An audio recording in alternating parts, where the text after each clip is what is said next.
السلام علیکم، میں ہوں انیس خان اور آج ہے مارچ کی 21 تاریخ۔ ہمارے خطے میں ایک بہت بڑی ڈیولپمنٹ ہوئی ہے۔ پچھلے 40-45 سال سے ہمارا ایک بہت اہم رول تھا افغانستان کے معاملات کے حوالے سے۔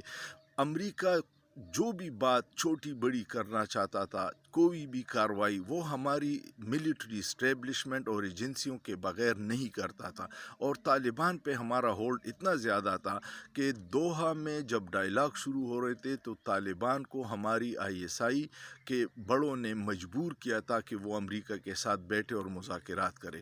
ایک وقت ہمارا یہ اتنی اہم تھا، ہمارا پاکستان کی اہمیت اتنی زیادہ تھی امریکہ کے لیے، لیکن کل زلمے خلیل زاد ڈائریکٹ امریکہ گیا ہے، اور 2 سال سے امریکہ میں قید جارج نامی ایک امریکی کو طالبان سے مذاکرات کے ذریعے رہائی دلوائی ہے، اور اس نے زلمے خلیل زاد نے پھر کہا کہ یہ طالبان کی طرف سے امریکہ کے لیے گڈ گیسچر ہے۔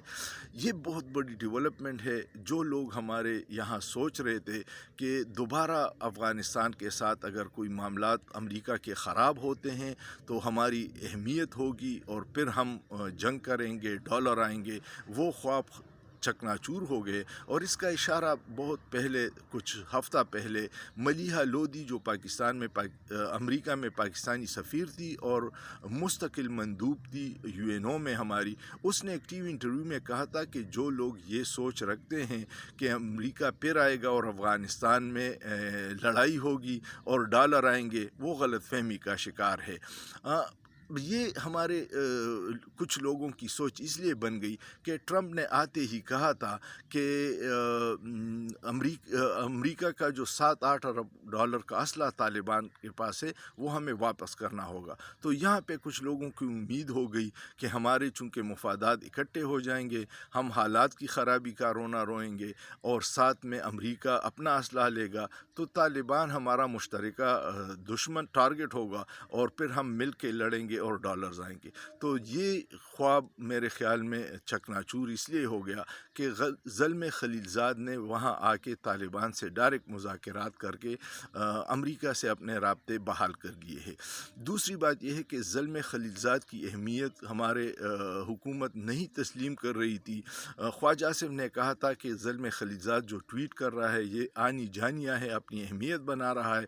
اب ان کو اندازہ ہو گیا کہ وہ ٹرمپ کا خصوصی ایلچی ہے اس علاقے کے لیے، اس لیے اس کو بھجوایا تھا، اور ہماری ملٹری کے صاحبان کے لیے زلمے خلیل زاد کے جو خیالات ہیں وہ اکثر اپنے ٹویٹ میں اس کا اظہار کرتا ہے، وہ کوئی اتنے حوصلہ افزا نہیں ہے۔ تو ہمیں اپنے معاملات کو ٹھیک کرنا چاہیے۔ ہمارے آرمی چیف محترم نے جو ایک بات ذرائع سے کمیٹی کی میٹنگ سے باہر نکلی ہے کہ آرمی چیف نے کہا ہے کہ اب ہمیں ہارڈ اسٹیٹ بننا چاہیے۔